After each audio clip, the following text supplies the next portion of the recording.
আলাইকুম সুপ্রিয় দর্শক, দেখেন ফ্যাসিবাদ সরকারের সেই আয়নাঘরের ভিডিও। যেই ভিডিওটা দেখতেছেন এটা হলো ফ্যাসিবাদ সরকারের গণভবনের ভিতরের একটা স্থান, যে স্থানের মধ্যে হাজার হাজার মানুষকে ঢুকিয়ে না খেয়ে জীবিত অবস্থায় রেখে তাদেরকে এখানে অত্যাচার করেছে।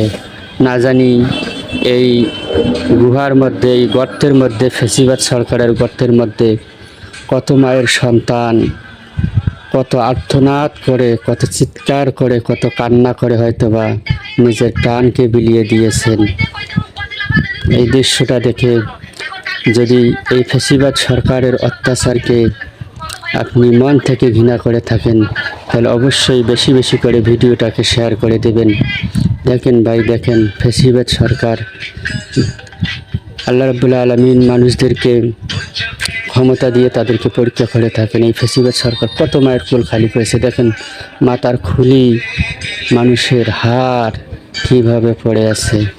এগুলো দেখে হয়তোবা আপনাদের চোখের পানি আসতে পারে, এবং সারা বাংলাদেশের মধ্যে যাদের পরিবার থেকে অনেক মানুষ গুম হয়েছে তারা এই ভিডিওটা ভালো করে লক্ষ্য করবেন এবং এই দৃশ্যগুলো মনোযোগ সহকারে দেখবেন।